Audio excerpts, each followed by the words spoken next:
Oke, Assalamualaikum warahmatullahi wabarakatuh. Kembali lagi di channel Sinau Geografi. Dan pada kesempatan kali ini kita akan membahas tentang mobilitas penduduk. Materi ini kelas 11 ya.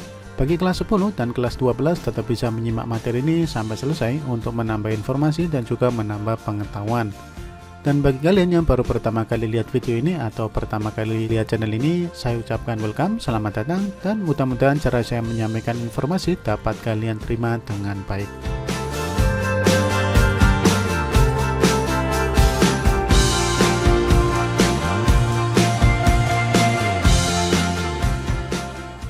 Mobilitas penduduk.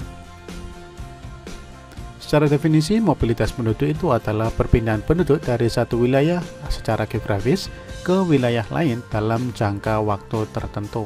Atau dengan kata singkatnya, mobilitas penduduk itu adalah perpindahan penduduk. Mobilitas penduduk terbagi menjadi dua. Yang pertama adalah mobilitas permanen dan yang kedua mobilitas non-permanen. Mobilitas permanen disebut juga dengan migrasi. Jadi, perpindahan penduduk dari satu wilayah ke wilayah lain dengan maksud untuk menetap di daerah tujuan. Jadi, ketika pindah itu tujuannya untuk menetap, maka disebut dengan mobilitas permanen. Nah, mobilitas permanen sendiri terbagi menjadi dua. Yang pertama skalanya internasional dan yang kedua nasional, maka disebut dengan migrasi internasional dan juga migrasi nasional. Kalau migrasi internasional berarti ranahnya adalah antar negara, sedangkan migrasi nasional skalanya masih di dalam sebuah negara. Migrasi internasional sendiri terbagi menjadi tiga. Yang pertama emigrasi, yang kedua imigrasi, dan juga remigrasi. Apa itu emigrasi? Emigrasi itu adalah keluarnya penduduk dari suatu negara menuju ke negara yang lain dengan tujuan untuk menetap atau bermukim di negara yang dituju tersebut. Jadi tujuannya tinggal tapi beda negara. Nah, statusnya emigrasi itu adalah keluar.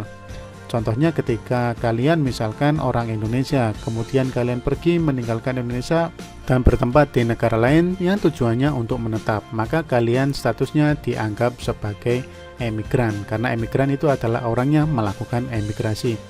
Tapi bagi daerah tujuan, kalian disebut dengan imigrasi. Apa itu imigrasi? Imigrasi adalah masuknya penduduk ke suatu negara yang berasal dari negara lain dengan tujuan bermukim atau menetap di negara yang didatangi. Contohnya, jadi misalkan kalau tadi dari Indonesia, kemudian kalian pindah ke Singapura atau pindah ke Malaysia. Nah, bagi negara Indonesia, kalian disebut sebagai emigran atau dihitung emigrasi. Tapi bagi negara tujuan kalian disebut imigran atau imigrasi. Jadi angkanya angka imigrasi. Yang ketiga adalah remigrasi. Re itu artinya kembali ya. Jadi perpindahan penduduk untuk kembali lagi ke tempat asal atau ke tanah air. Jadi kalau kalian habis pindah ke Singapura misalkan menetap di sana sekian lama, kemudian kalian pulang lagi ke Indonesia untuk menetap. Itu disebut dengan remigrasi. Mudah-mudahan kalian paham ya, Nak.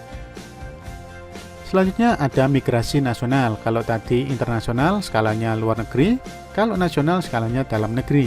Ada tiga macam migrasi. Yang pertama adalah transmigrasi, yang kedua urbanisasi, dan yang ketiga ruralisasi. Transmigrasi adalah perpindahan penduduk dari daerah yang padat penduduknya menuju ke daerah yang lebih jarang penduduknya dalam satu wilayah negara. Jadi transmigrasi ini umumnya adalah semacam program dari pemerintah untuk melakukan pemerataan penduduk agar tidak berpusat di satu wilayah saja. Jadi tujuannya ya untuk pemerataan penduduk. Yang kedua ada urbanisasi. Jadi kalau urbanisasi, saya yakin kalian sudah sering dengar kata ini, yaitu perpindahan penduduk dari desa ke kota. Jadi tujuannya macam-macam, bisa untuk bekerja atau yang lain. Jadi dari desa pindah ke kota. Itu secara migrasinya. Kemudian ada juga ruralisasi. Ruralisasi ini adalah kebalikan dari urbanisasi. Kalau urbanisasi dari desa ke kota, tapi kalau kota menuju ke desa itu disebut dengan ruralisasi, yaitu perpindahan penduduk dari kota ke desa untuk menetap di desa. Nah, itu migrasi yang permanen. Selanjutnya ada mobilitas non-permanen. Mobilitas non-permanen merupakan gerakan penduduk dari satu wilayah ke wilayah yang lain dengan tujuan tidak untuk menetap. Jadi mobilitas non permanen ini disebut dengan sirkulasi atau sirkuler gitu ya. Oke, dan ada pembagiannya, di mana mobilitas non permanen itu ada dua macam. Yang pertama komutasi, yang kedua sirkulasi. Komutasi atau bisa dikenal juga dengan komuter. Yang sirkulasi dikenal dengan namanya sirkuler. Jadi apa itu komutasi? Komutasi itu adalah perpindahan yang dilakukan dengan tempo kurang dari 24 jam. Jadi kayak PP gitu. Kalian sering dengar kata PP kan? Pulang pergi atau pergi pulang gitu. Pagi berangkat kerja ke wilayah lain, sore pulang lagi. Besok seperti itu seterusnya. Nah, itu disebut dengan komutasi atau komuter. Jadi kalau kalian misalkan kuliahnya ada di kota tetangga, misalkan di Surabaya, kuliahnya di Sidoarjo, atau dari Gresik, kuliahnya di Surabaya. Nah, berarti itu juga komutasi kalau PP. Tapi kalau kalian tinggal, beda lagi sebutannya ya. Yang kedua adalah sirkuler atau sirkulasi, yaitu mobilitas penduduk yang dilakukan dengan menginap di tempat tujuan untuk sementara waktu. Tapi ini tidak bisa dikatakan mobilitas permanen. Kenapa? Karena memang tujuannya tidak untuk menetap, tujuannya hanya untuk menginap atau bermalam sementara waktu. Itu yang disebut dengan mobilitas sirkuler atau sirkulasi. Baik anak-anak, itu materi tentang mobilitas penduduk. Mudah-mudahan kalian bisa paham. Dan kalau ada pertanyaan, tulis saja di kolom komentar ya. Kalau dirasa video ini bermanfaat, silahkan kalian sebarkan. Sampai jumpa di video selanjutnya. Assalamualaikum warahmatullahi wabarakatuh.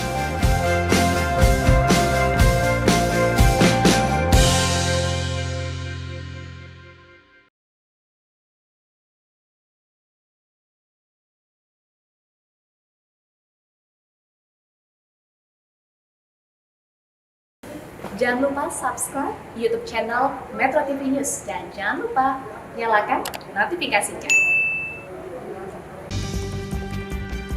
Pemirsa, fenomena urbanisasi pasca Lebaran nampaknya tak akan pernah berhenti atau bahkan sulit untuk dihindari. Hal itu tak lain karena masyarakat tentu ingin mencari penghidupan yang lebih baik. Dalam fact check kita kali ini, kami akan ulas laju urbanisasi Indonesia hingga akibat yang mungkin timbul dari perpindahan warga yang berasal dari desa menuju ke kota. Kita mulai dari gambaran luasnya, yaitu laju urbanisasi di Indonesia dari tahun 2005 sampai tahun 2050. Di tahun 2005 ternyata diperkirakan jumlah masyarakat di desa dan di kota ini sama, yaitu sebesar 110 juta jiwa. Lalu kita lihat di tahun 2025 ternyata diprediksi bahwa mulai terjadi ketimpangan jumlah penduduk di kota dan di desa, atau sekitar 68% warga akan tinggal di perkotaan dan meninggalkan desa. Selain itu faktanya laju urbanisasi di Indonesia setiap tahunnya mencapai 4%, termasuk yang tertinggi di dunia selain dari China dan juga India. Kita lihat 4% laju dari urbanisasinya. Kemudian data lainnya juga menunjukkan 85% penduduk Indonesia akan tinggal di perkotaan pada tahun 2050. Ini perkiraan yang sudah dikeluarkan oleh Bank Dunia bahkan. Dan 71% diantaranya akan tinggal di 24 kota metropolitan. Nah, ada banyak alasan mengapa masyarakat di desa ingin berpindah ke kota. Satu hal yang mungkin paling utama ialah rendahnya tingkat kesejahteraan di desa, atau dalam artian angka kemiskinan ini jauh lebih tinggi. Kita lihat angka kemiskinan di desa sebesar 12,53%, lalu di kota sebesar 7,6%.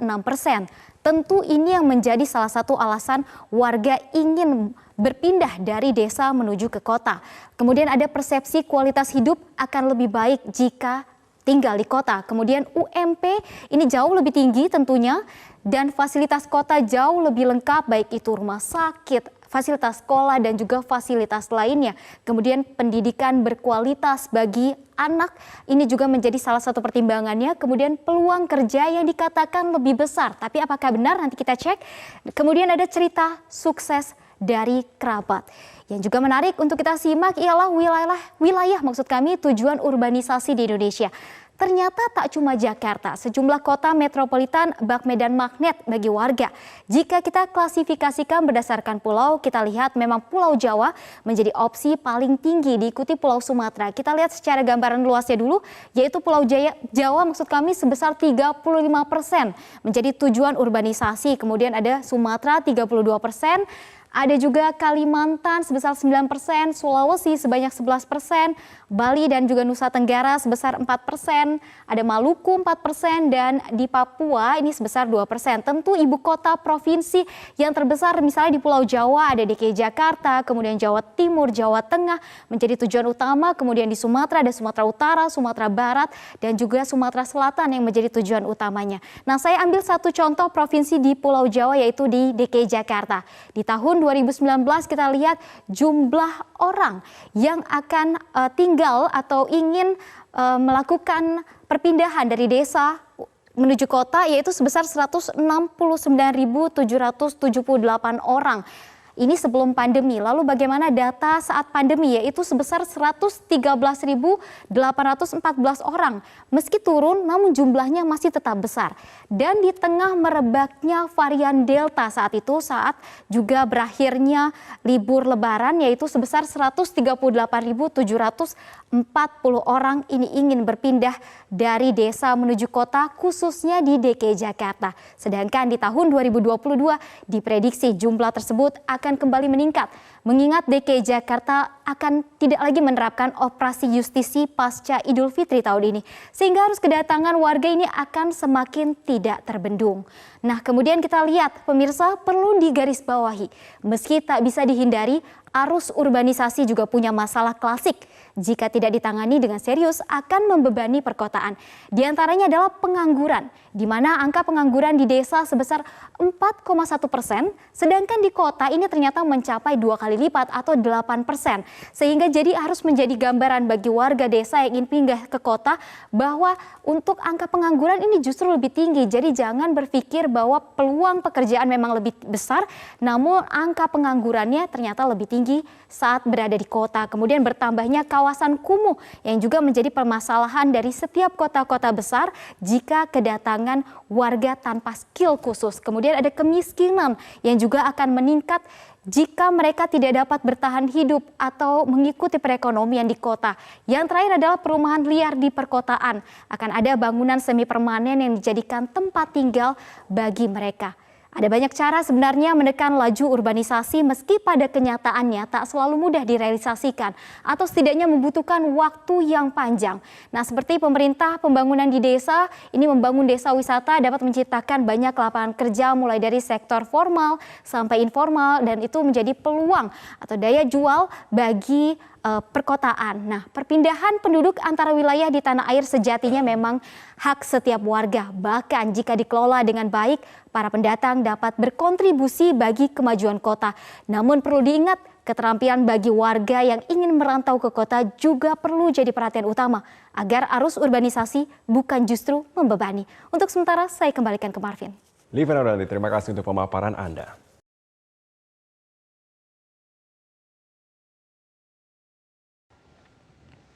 Pemirsa, masih tingginya tingkat pengangguran terbuka di daerah memicu pergerakan warga ke wilayah perkotaan untuk mencari pekerjaan atau yang biasa disebut urbanisasi. Jumlah arus urbanisasi ke perkotaan, salah satunya DKI Jakarta, terus meningkat dengan 50% diantaranya tidak memiliki keterampilan. Dinas Pendudukan dan Catatan Sipil Disdukcapil DKI Jakarta mencatat ada 865 pendatang yang tiba di Jakarta periode 26 April hingga 28 April 2023. Pendatang baru diimbau segera mempersiapkan persyaratan jaminan tempat tinggal dan pekerjaan agar dapat hidup secara layak di Jakarta dan tidak menjadi penyandang masalah kesejahteraan sosial atau PMKS yang bisa menyulitkan diri sendiri dan masyarakat. Pejabat Gubernur DKI Jakarta Heru Budi Hartono sebenarnya mempersilakan para pendatang dari daerah yang ingin mencari pekerjaan di Jakarta, asalkan memenuhi peraturan kependudukan. Jika dalam waktu 1 minggu tidak mengurus ketentuan sebagai pendatang, maka nomor induk kependudukan atau NIK pendatang akan dinonaktifkan. Masyarakat yang ingin mencari kehidupan, mencari pekerjaan di DKI, tetapi rambu-rambu sebuah kehidupan, sebuah berinteraksi dengan masyarakat itu dipenuhi. Misalnya, ya mereka harus bekerja. Kedua, yakinkan bisa mendapatkan tempat yang layak, kira-kira itu. Momen arus balik Lebaran tiap tahunnya dimanfaatkan pendatang baru ke ibu kota untuk mengadu nasib. Pemprov DKI Jakarta pun gencar melakukan pendataan untuk pembinaan dan sosialisasi.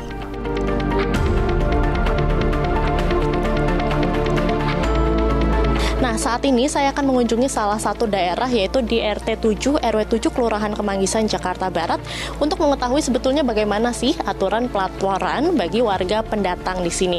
Saat ini saya akan berbincang dengan pengurus RT, tepatnya adalah Wakil Ketua RT di RT 7 RW 7 Kelurahan Kemanggisan, Jakarta Barat sini. Di sini ada Bapak Bambang sebagai Wakil Ketua RT, lalu juga ada Bapak Hamid. Ya, selamat pagi Bapak. Ya, selamat pagi Mbak. Pak Bambang, boleh dijelaskan nggak soal warga pendatang di sini? Nah, warga pendatang sendiri sejauh ini sudah ada laporan, Pak? Ya, seperti biasanya sementara waktu kami sedang monitor. Biasanya kedatangan warga kami yang pulang dari kampung, kemudian datang ke Jakarta itu biasanya membawa warga yang kemudian kami monitor 2 minggu. Setelah itu, bila mana ada warga yang kira-kira membawa sanak saudaranya datang ke tempat kami, tidak proaktif, kami berusaha untuk inisiatif datang ke tempat mereka untuk mendata.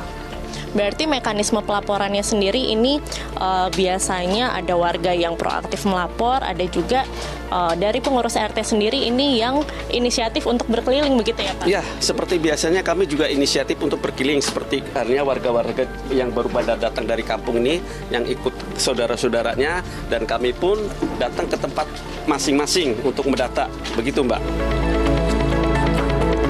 Salah satu warga pendatang asal Lampung menyebut dirinya hanya bermodal nekat mengadu nasib ke Jakarta. Ia menyebut lapangan pekerjaan di tempat asalnya tergolong minim. Lapangan pekerjaan di Lampung tuh sulit, sedikit, yang membuat saya nekat merantau ke ibu kota. Di Jakarta itu lebih enak kerja, dan lapangan pekerjaan di Jakarta itu lebih banyak, dan upahnya juga sesuai. Sejumlah warga Jakarta berbeda pendapat mengenai laju kedatangan para pendatang yang mencari pekerjaan di Jakarta. Selama mereka sudah memiliki pekerjaan atau rencana lain, warga menyatakan kesediaannya. Seharusnya di daerah itu sudah cukup lapangan kerja, dan pemerintah daerah menyediakan juga lapangan kerja usaha dibantu. Kalau saya sih kurang setuju ya, soalnya udah padat banget di Jakarta, udah banyak yang nganggur juga kan. Tapi kalau misalnya dia hanya datang, ya udah ntar aja gitu, itu sayang aja gitu. Bisa menemui Jakarta, tapi juga malah jadi menyulitkan pemerintah. Tapi kalau dia udah tahu apa yang mau dilakukan, ya kenapa enggak? Kalau misalkan pendatang barunya udah ada kerjaan sih nggak apa-apa ya, tapi kalau misalkan belum ada kerjaan kan kasihan juga nganggur doang. Sebelumnya, Disdukcapil DKI Jakarta mencatat tren jumlah warga pendatang yang terus menunjukkan kenaikan. Dari 3 tahun terakhir saja, jumlah pendatang di DKI Jakarta meningkat sekitar 30%. Dari data tersebut, sekitar 78% diantaranya merupakan lulusan SMA ke bawah. Dan Disdukcapil pun menyebut hampir 50% diantaranya tidak memiliki keterampilan.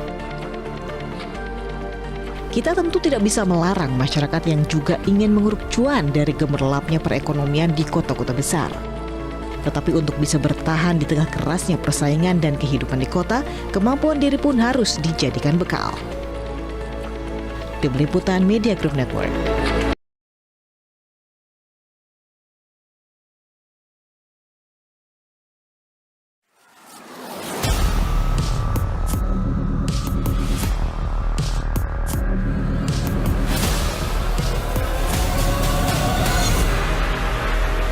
Kalau kita jalan-jalan ke pelosok Pulau Sumatera, kita akan menemukan perkampungan orang Jawa. Kita jalan-jalan lagi ke pelosok-pelosok di Pulau Kalimantan, kita akan menemukan perkampungan orang Bali.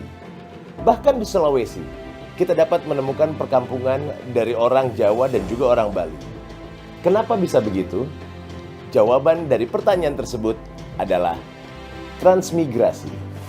Lalu, apa itu transmigrasi? Dan apa manfaatnya untuk bangsa Indonesia ini? Mari kita bahas di video kali ini. Transmigrasi adalah pemindahan penduduk dari daerah yang padat penduduknya ke daerah yang masih kurang penduduk. Tentunya bertujuan untuk menyebarkan penduduk di seluruh wilayah Kesatuan Negara Republik Indonesia agar lebih merata. Nah, bercerita tentang transmigrasi, tentunya tidak lepas dari Presiden kedua Republik Indonesia, Bapak Presiden Soeharto, yang menjelajah dari ujung timur sampai ujung barat Republik Indonesia dengan senyum khasnya. Dan menyimpulkan setelah melihat kondisi dari masing-masing wilayah tersebut, bahwa untuk memeratakan pembangunan dan juga menyatukan masyarakat Indonesia yang begitu heterogen, diperlukan transmigrasi. Waktu itu bapakku kerjanya cuma tukang pijat, sementara dikasih rumah, dikasih tanah, terus transportasi gratis. Siapa yang tidak mau? Akhirnya bapak saya bersama anak-anak ikut berangkat transmigrasi ke Sulawesi Barat. Berawal ketika Presiden Soeharto mulai menjadi Presiden Republik Indonesia di tahun 1967. Mulai dari Pelita 1 sampai dengan Pelita 6 dicanangkan transmigrasi, di mana pada pelita tersebut gencar dilaksanakan program-program bedol desa, sejuta gambut yang masih terus diadaptasi bahkan sampai saat ini. Transmigrasi memiliki peran yang sangat penting bagi pembangunan ekonomi nasional, di mana para transmigran yang berada di masing-masing wilayah terus memberikan kontribusi dan juga partisipasi sebagai objek penyelenggaraan kegiatan perekonomian yang tentunya semakin meningkatkan perekonomian di masing-masing daerah. Alhamdulillah di daerah transmigrasi ini suasananya tidak jauh beda dengan di Jawa. Lengkap, ada sekolah, ada kantor-kantor, pokoknya lengkap. Di Jawa ada kantor camat, di sini juga ada. Terus dulu orang tua saya tidak punya rumah, sekarang saya punya rumah dan punya tanah. Pokoknya lebih sejahtera lah. Disinilah kembali kita dapat melihat bagaimana kehebatan pemikiran seorang Presiden Soeharto, di mana sejak awal kepemimpinannya, Presiden Soeharto telah memikirkan bagaimana untuk dapat menyebarkan pembangunan di seluruh wilayah Republik Indonesia yang tidak hanya berpusat di satu pulau saja, tapi ke seluruh wilayah Republik Indonesia.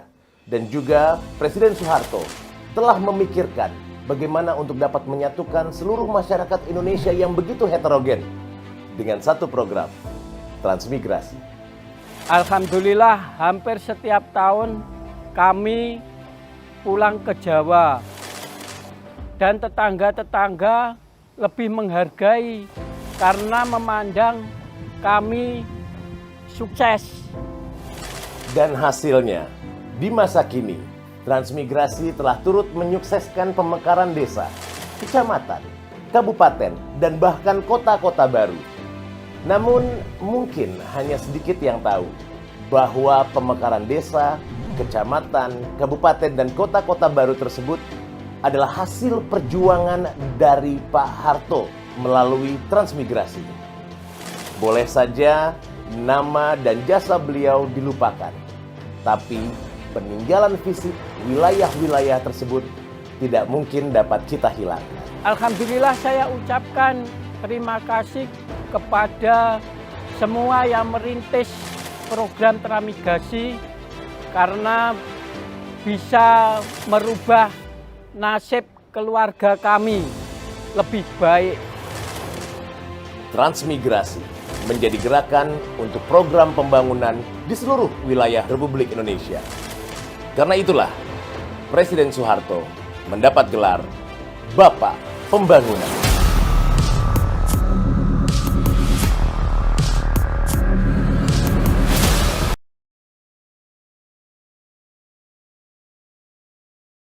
Melihat kelakuan-kelakuan konyol orang Indonesia di internet ataupun di dunia nyata rasanya bikin kita bingung. Apakah SDM atau sumber daya manusia di negara kita itu rendah? karena julukan yang didapatkan itu banyak banget. Rendah literasi, iya. Rendah moral, bisa jadi. Rendah gizi, iya juga. Dan itu malah terbukti dengan gambaran-gambaran di internet atau media berita ataupun bahkan secara langsung. Buang sampah sembarangan, melanggar peraturan lalu lintas, dan kelakuan netizen di internet, dan hal konyol lainnya.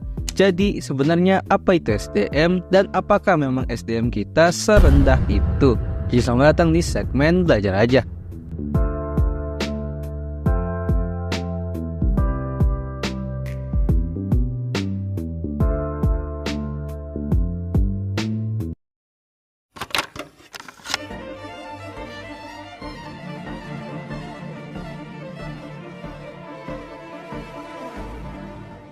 SDM atau sumber daya manusia sendiri adalah salah satu hal yang sangat penting, bahkan tidak dapat dilepaskan dari sebuah organisasi.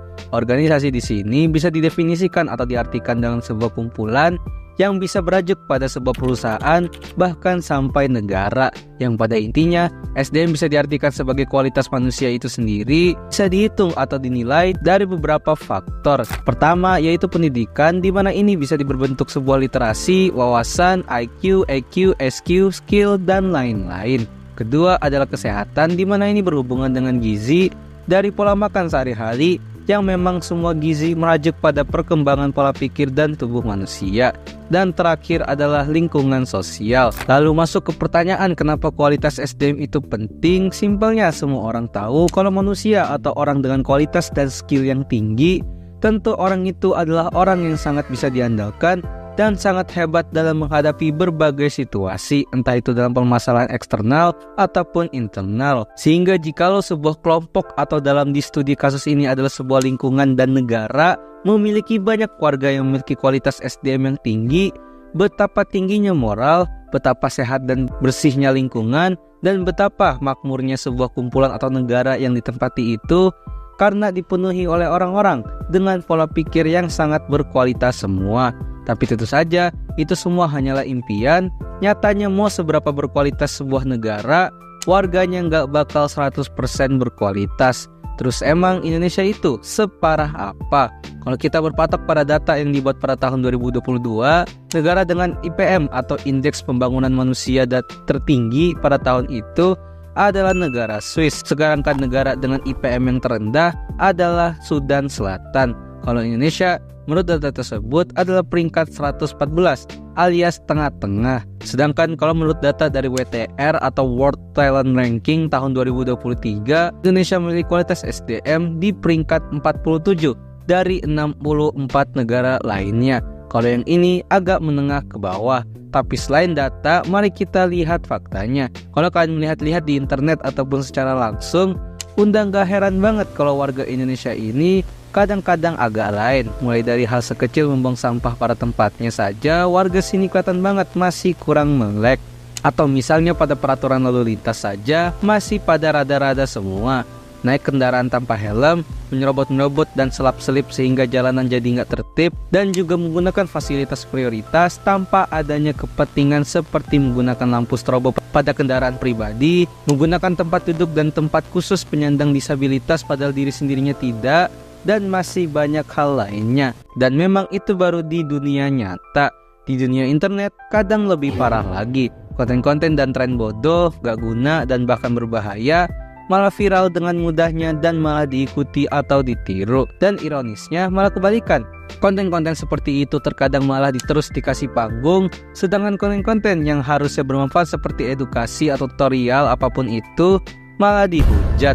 Komentar-komentar seperti si paling edukasi ataupun sejenisnya kadang terus bermunculan pada konten-konten seperti itu. Dan yang paling parah, konten hoax atau adu domba dengan mudahnya dipercaya mentah-mentah tanpa adanya riset ataupun rasa ingin mencari tahu terlebih dahulu tentang data dan faktanya. Yang dari semua hal itulah yang menyebabkan banyaknya komentar-komentar perihal SDM negara kita yang selalu saja diejek rendah. Karena memang yang tergambarkan selalu saja seperti itu, mau itu di internet ataupun di dunia nyata. Tapi apakah semua itu artinya kita bisa menyimpulkan kalau kualitas SDM negara kita rendah? Nyatanya memang tidak seburuk itu juga.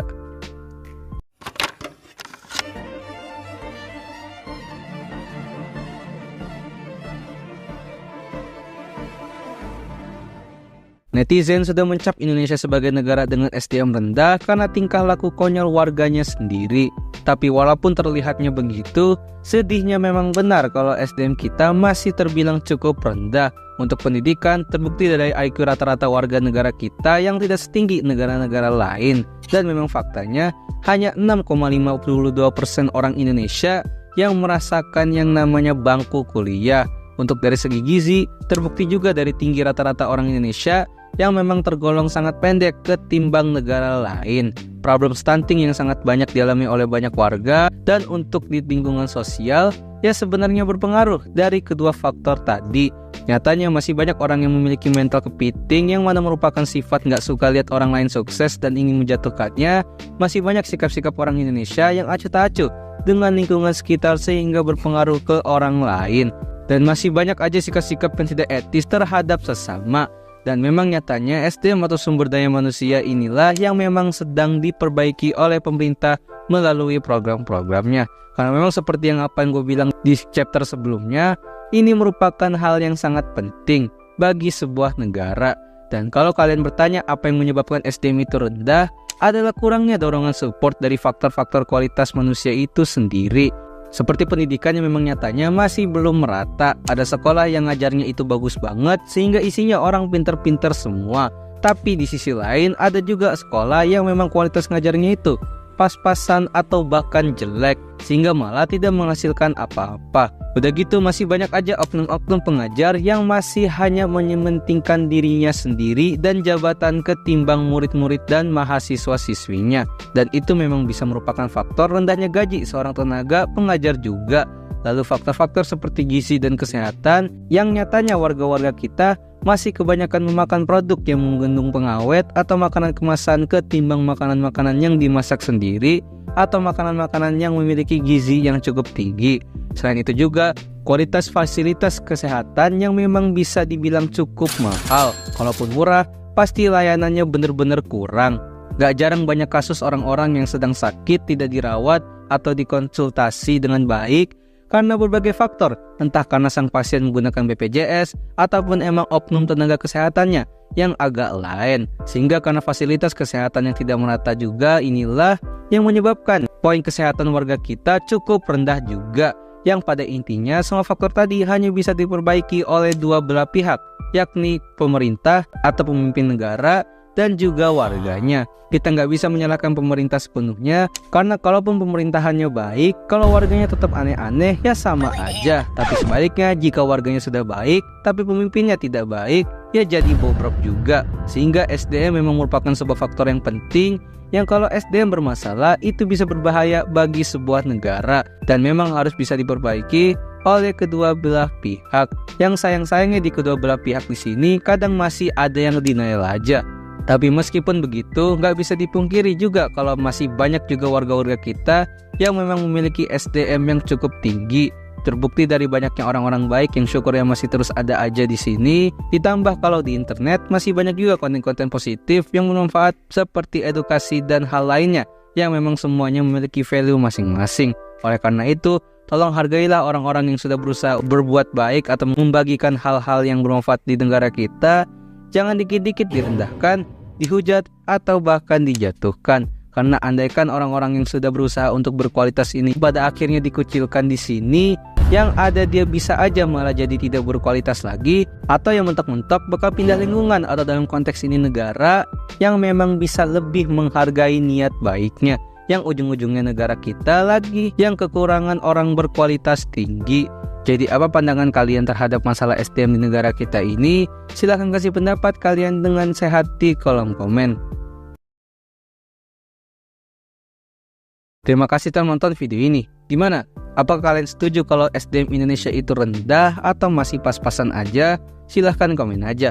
Video ini gue niatkan untuk edukasi dasar dan paling simpel dari permasalahan kualitas sumber daya manusia atau SDM yang memang cukup problematik di negara kita. Karena tidak meratanya faktor-faktor kualitas tadi yang memang solusinya dari dulu hingga sekarang terus dipikirkan oleh pemerintah. Dan memang kita sebagai warga harus ikut andil berkontribusi juga. Jadi kalian suka segmen ini gak? Bisa banget buat share video ini. Jadi jangan lupa subscribe Dazzle. Dah.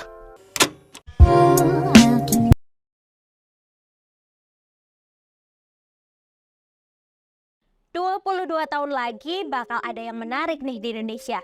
Artinya di 2045. Dan katanya bakal jadi momentum yang bersejarah. Masih lama kok udah dipikirin, emang ada apa sih? Kita bahas.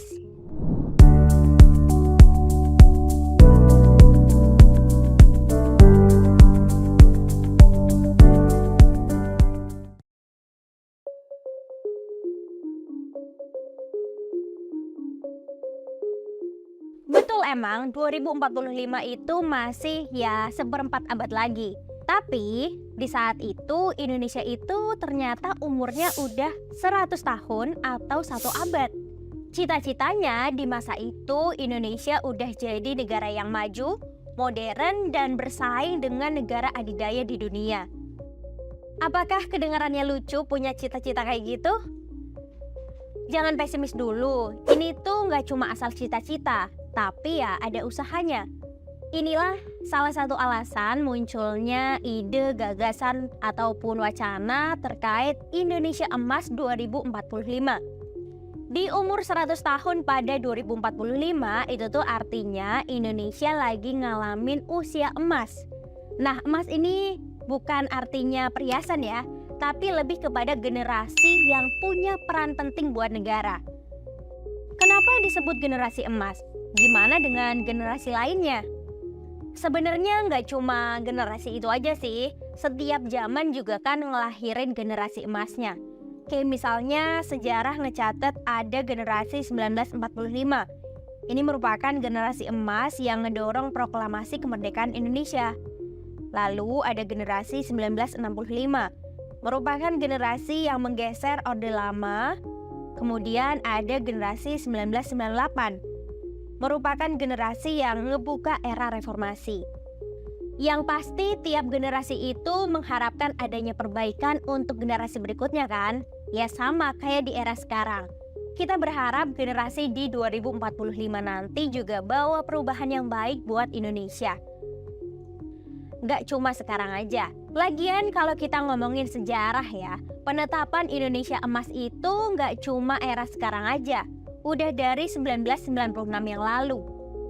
Negara kita waktu itu netepin Indonesia Emas. Nah, pemerintah udah ngusung visi buat ngangkat derajat bangsa Indonesia jadi negara maju dan sejahtera dengan 4 pilar utama, yaitu sumber daya manusia unggul, demokrasi yang matang, pemerintah yang baik, dan keadilan sosial. Nah, di era sekarang dilanjutin visinya sampai ke 2045 nanti. Ide itu terbentuk dalam sebuah rencana program pemerintah dalam jangka yang panjang. Emang perubahan apa aja sih yang diharapin di 2045? Perubahan di 2045 nanti itu menyasar 5 hal. Mulai dari yang pertama, Indonesia diusahain punya pendapatan per kapita setara dengan negara maju. Nah, harapannya bisa punya pendapatan per kapita terbesar kelima di dunia dengan capaian sekitar $30.300 Amerika. Lalu kontribusi PDB maritim mencapai 17,5% dan kontribusi PDB industri pengolahan mencapai 28%. Yang kedua, diharapin kemiskinan di Indonesia bisa menuju 0% atau ya sekitar 0,5% hingga 0,8%. Dan ketimpangan pendapatan juga bisa berkurang baik antar penduduk maupun antar wilayah. Selanjutnya, sasaran ketiga itu diusahain kepemimpinan Indonesia dan pengaruhnya terhadap dunia internasional bisa meningkat.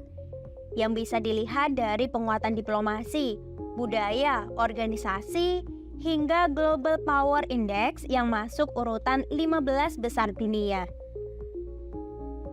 Nah, yang gak kalah penting, sasaran keempat terkait SDM berkualitas di Indonesia diharapin bisa lebih meningkat secara merata. Salah satunya bisa dilihat dari skor Human Capital Index yang menjadi 0,73%. Nah, yang terakhir, Indonesia di 2045 akan menuju nol emisi karbon dengan penurunan gas rumah kaca 93,5%.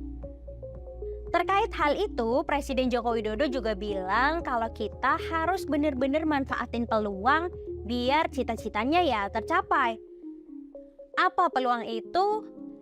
Peluangnya adalah puncak demografi yang akan dialami sama Indonesia di tahun 2030-an nanti. Bonus demografi itu penduduk produktif atau ya yang usianya 15 hingga 64 tahun dan jumlahnya jauh lebih banyak.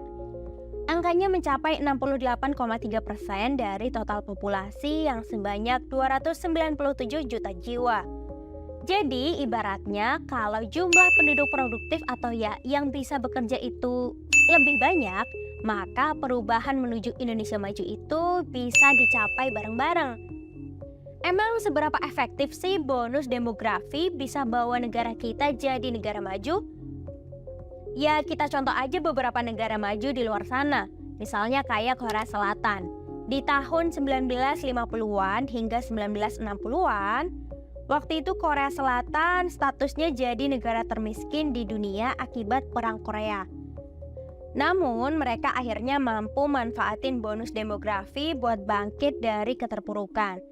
Lambat laun ya mereka bisa berkembang pesat dan balik keadaannya.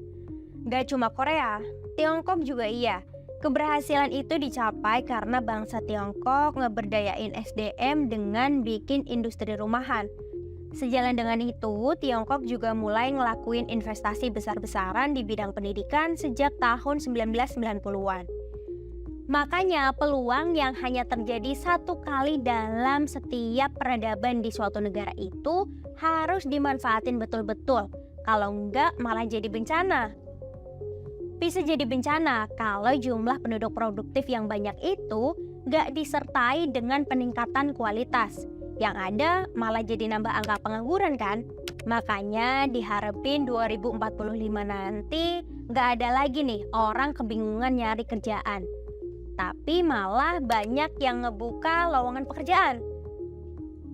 Menurut kalian langkah konkret apa sih yang bisa dilakuin biar bisa bawa Indonesia jadi negara maju di 2045 nanti?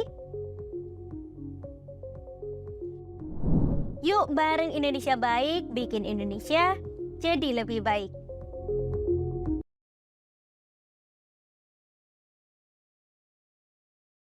Dalam satu dekade ini, kita sering banget dengar istilah Indonesia Emas 2045 yang digaungkan banyak orang. Ambisi ini memang terdengar cukup memotivasi, karena kalau kita melihat dari tujuan Indonesia Emas itu sendiri, kita tuh pengen Indonesia itu jadi negara yang maju, makmur, berkelanjutan, dan lain-lainnya. Nah, salah satu indikator untuk mengukur apakah Indonesia itu layak menuju Indonesia Emas 2045 adalah dari sumber daya manusia atau SDM-nya. Karena kalau kita lihat nih, visi dari Indonesia 2045 itu ada 4 pilar. Dan salah satu pilarnya itu berfokus pada pembangunan manusia, atau ya simpel itu untuk SDM-nya. Nah, tingginya ambisi pemerintah dalam menuju Indonesia 2045, ini bisa kita lihat dari banyaknya anggaran yang dikeluarkan pemerintah ke sektor pendidikan. Bahkan anggaran negara yang dikeluarkan ke sektor pendidikan itu sampai 665 triliun rupiah. Harusnya ini bukan angka yang sedikit kan? Nah, tapi kalau kita lihat fakta yang terjadi di lapangan, SDM di negara kita tuh masih tergolong rendah.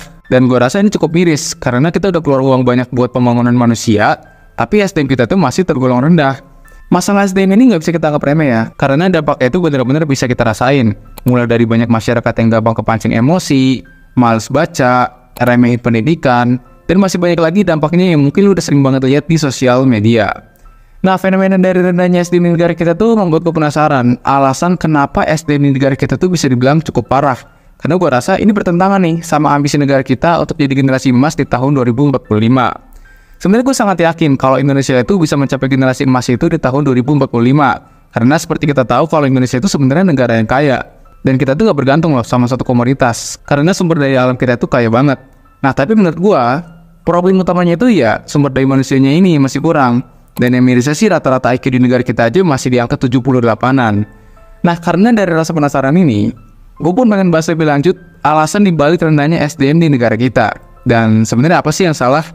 Dan buat lu penasaran juga, lu bisa simak video ini sampai habis.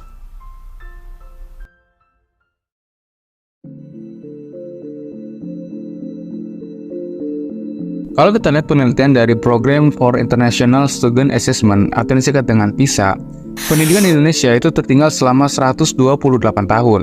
Dan yang mirisnya, kualitas pendidikan kita pun dianggap sejajar sama negara-negara miskin yang ada di Afrika, kayak Nambia, Guyana, dan juga negara Kenya. Penelitian ini diambil dari menilai kemampuan membaca, matematika, dan juga sains. Dan dari hasil penelitian tersebut, ya sistem pendidikan kita itu tertinggal sangat jauh dari banyak negara-negara di dunia ini. Nah, rendahnya kualitas pendidikan yang ada di negara kita, ini tuh jadi alasan utama yang membuat SDM di negara kita tuh sangat buruk. Karena gimana enggak? SDM itu kan dipengaruhi sama yang namanya pendidikan, dan pendidikan itu dijalankan sama yang namanya sistem pendidikan. Nah, kalau ini semua udah rusak dari akarnya, atau dari sistem pendidikannya gitu ya maka hasil SDM kita pun akan rusak juga. Menurut Jeffrey Prefer dalam buku Competitive Advantage Stroke People, yang membuat suatu negara itu menjadi maju dan kompetitif adalah sumber daya manusianya itu sendiri. Atau dengan kata lain, SDM itu punya peran yang sangat besar dalam kemajuan suatu bangsa. Nah, kalau kita sepakat SDM dan pendidikan itu punya peran yang sangat besar, tapi mirisnya ini tuh masih bertentangan sama yang kita lihat di negara kita sendiri. Mulai dari literasi membaca di posisi terendah, IQ rata-rata cuma 78-an, gampang didoktrin media, ini semua tuh nunjukin kalau kita punya PR yang serius dalam sektor pendidikan. Nah, selain dari sisi pelajarnya, sistem pendidikan kita pun masih bermasalah dari segi pengajarnya. Mulai dari kompetensi guru yang masih rendah, masih banyak guru yang mengajar secara tekstual, bahkan gaji guru di negara kita pun masih tergolong rendah. Nah, terus apakah itu artinya kita masih kekurangan anggaran dalam sektor pendidikan? Well, gue rasa anggaran pendidikan kita sebanyak 665 triliun yang dikeluarkan sama pemerintah, itu bukan angka yang sedikit. Bahkan ini tuh udah sampai 20% dari APBN yang kita punya. Tapi membuat ini semua terhambat adalah dengan maraknya kasus-kasus korupsi khususnya di sektor pendidikan. Karena mau anggaran ditambah lagi berapapun, itu semua percuma kalau uangnya dikorupsi. Kejaksaan Tinggi Sumatera Barat melakukan penahanan terhadap 7 tersangka kasus korupsi pengadaan alat praktik SMK di Dinas Pendidikan Sumatera Barat. Dari perbuatan para tersangka, negara mengalami kerugian sebesar 5,5 miliar rupiah lebih. Korupsi di negara kita tuh udah semacam kayak budaya yang diwarisin turun-temurun. Bahkan saking maraknya korupsi di negara kita, sektor pendidikan pun tetap diambil juga. Kalau dari pengalaman gue sih ya, yang paling rentan itu biasanya sekolah-sekolah yang masih baru gitu, yang banyak korupsinya. Karena kalau sekolah baru itu kan dia lagi butuh banyak anggaran untuk bangun fasilitas. Nah, biasanya tuh anggaran itu yang diembat juga gitu. Nah, kalau menurut Indonesia Corruption Watch, atau yang disingkat dengan ICW, korupsi di sektor pendidikan itu termasuk ke 5 besar sektor korupsi yang ada di Indonesia. Dan secara umum, ICW juga menyatakan bahwa ada 240 kasus korupsi yang berhasil ditangani aparat penegak hukum sepanjang Januari tahun 2019 sampai September 2021. Dan total kerugian negara dari kasus tersebut sampai 1,6 triliun rupiah. Ya, semoga sih nggak ada lebih-lebihannya yang nggak ketahuan ya. Nah, karena kacaunya sistem manajerial dan implementasi sistem pendidikan, ini tuh merusak kualitas pendidikan di negara kita sendiri. Dan ujung-ujungnya ya, SDM kita kena dampaknya juga. Banyak yang nggak bisa sekolah karena biaya, banyak yang nggak bisa lanjut ke kuliah karena nggak ada uang. Media sosial dibuat riuh setelah ribuan mahasiswa pemegang kartu Jakarta Mahasiswa Unggul KJMU berkeluh kesah setelah tidak lagi mendapatkan beasiswa dari Pemprov Jakarta. Mereka mengaku terancam tidak dapat melanjutkan kuliah karena tak ada dana. Dan bahkan akses pendidikan di beberapa daerah itu terbatasi gitu. Padahal kan kalau kita ingat-ingat anggaran pendidikan di negara kita, itu cukup besar, sampai 20% dari APBN. Tapi ya itu semua nggak bisa terakomodir karena beberapa faktor, dan salah satunya itu karena korupsi di dunia pendidikan. Dan terakhir yang menurut gue membuat masyarakat kita itu memiliki SDM yang rendah karena faktor perkembangan teknologi. Mungkin agak aneh ya kalau gue bilang teknologi itu bisa menyebabkan kualitas SDM di negara kita tuh jadi rendah. Karena harusnya teknologi itu justru bisa meningkatkan kualitas hidup setiap orang. Nah, tapi sayangnya, munculnya perkembangan teknologi yang membuat semua serba instan, ini tuh melahirkan beberapa dampak negatif. Salah satunya kita bisa lihat nih, masyarakat kita tuh jadi malas baca karena terbiasa sama apa-apa yang serba instan. Ya memang sebenarnya nggak salah sih untuk kita itu cari alternatif yang bisa membuat hidup kita jadi instan, yang mana ini tuh bisa menghemat waktu kita juga gitu. Tapi masalahnya sekarang banyak orang yang justru literasinya tuh jadi rendah karena udah malas duluan. Nah, selain itu perkembangan teknologi juga menciptakan dopamin negatif lewat konten-konten bodoh yang sering lewat di beranda kita. Dan ini tuh akhirnya ngebuat masyarakat kita jadi kecanduan untuk menonton konten-konten yang sebenarnya itu tuh bisa merusak diri mereka kalau ditonton secara berlebihan. Ahli kedokteran jiwa mengatakan ada beberapa kriteria yang mengidentifikasikan gangguan mental bila terjadi ketergantungan media sosial yang dapat mengganggu fungsi kognitif atau perilaku hingga penurunan produktivitas. Tapi menurut gua, dampak negatif yang terjadi karena perkembangan zaman atau perkembangan teknologi, sebenarnya itu juga perpaduan dari rendahnya kualitas pendidikan tadi. Karena ketika masyarakat non-educate tadi itu nggak paham manfaatnya teknologi, ya jelas ini bisa merusak kualitas SDM mereka.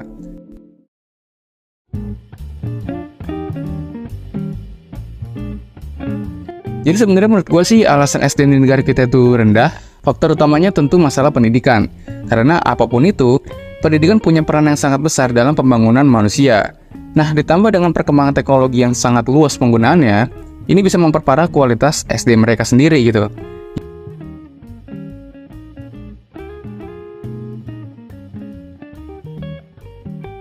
Gimana nih kalau menurut lo, apa yang sebenarnya membuat SDM di negara kita tuh jadi rendah? Coba tulis di kolom komen. Well, sekian dulu pembahasan kali ini, semoga bermanfaat dan sampai jumpa di segmen selanjutnya.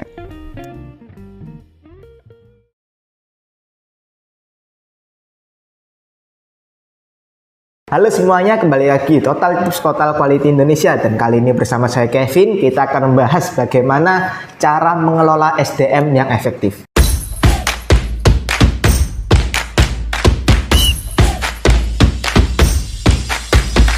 Dengan adanya berbagai tipe SDM, pastinya atasan memerlukan strategi untuk mengelola SDM-nya. Sebagai seorang atasan, kita pasti butuh yang namanya strategi untuk mengelola SDM supaya mencapai tujuan dengan efektif. Berikut adalah beberapa tips untuk atasan bagaimana cara mengelola SDM. Tips yang pertama, SDM dengan tipe konstruktif. Tipe-tipe orang seperti ini punya ciri-ciri seperti yang pertama, berani mengemban tanggung jawab. Yang kedua, dapat dipercaya. Yang ketiga, mampu memahami dan menginvestasikan keinginan atasan. Ciri yang keempat, tidak sekedar meniru atasan, tapi memiliki pemikiran yang kreatif, berpandangan luas ke depan, serta tanggap terhadap berbagai situasi. Nah, tipe SDM konstruktif ini sangat berpotensi untuk dikembangkan. Cobalah berikan sasaran yang ingin dicapai, kemudian serahkan teknis pelaksanaannya kepada bawahan tersebut. SDM tipe kedua, tipe rutin. Ciri-cirinya yang pertama, tingkat kemampuan intelektual dan daya imajinasinya masih di bawah tipe konstruktif. Cenderung ragu jika tidak diberi petunjuk atau arahan dengan jelas oleh atasan. Namun jika diarahkan dengan benar oleh atasannya, orang ini dapat bekerja dengan loyal dan sepenuh hati. Jadi, untuk SDM dengan tipe seperti ini, atasan wajib untuk memberikan arahan, instruksi dengan jelas kepada bawahan. Dan jika perlu, berilah target waktu. Yang ketiga, tipe impulsif. SDM dengan tipe ini sangat tidak imajinatif. Kalau melakukan tugasnya, atas suka atau tidak suka dengan atasannya, dan juga mudah berubah mengikuti lingkungan sekitarnya. Nah, untuk SDM tipe ini perlu dilakukan pendekatan dan juga perlu diberikan arahan dan petunjuk serta targetnya apa. Dan juga jangan lupa, untuk tipe orang seperti ini harus diberikan perhatian dan teladan yang lebih. Tipe yang keempat, tipe subservice. Nah, untuk tipe SDM ini sulit untuk dikontrol, tidak memiliki prinsip yang kuat, dan cenderung memikirkan keuntungan-keuntungan pribadi. Dan untuk tipe ini, dia akan menggunakan berbagai cara, menghalalkan segala cara untuk mencapai suatu keinginannya. Nah, untuk SDM seperti ini harus diberikan tugas dan penekanan pada sasaran apa yang ingin dicapai. Dan jika memungkinkan, berikanlah dia imbalan atau hukuman. Biasanya kita sebut reward and punishment. Nah, itu dia 4 tipe SDM yang ada di berbagai perusahaan. So, sebagai atasan kita harus mengenali bawahan kita seperti apa. Sebagai atasan, kita perlu tahu bawahan kita adalah tipe yang mana. Dan juga kita perlu tahu bagaimana cara kita menghadapi bawahan-bawahan kita. Itu tadi adalah beberapa tipe-tipe SDM. Sebagai atasan, kita harus mengenali bawahan kita dan mengetahui apa yang harus kita lakukan kepada bawahan-bawahan kita. Itu saja tips dari saya. Sampai bertemu di Total Tips Total Quality Indonesia selanjutnya. Apa kabar? Sukses!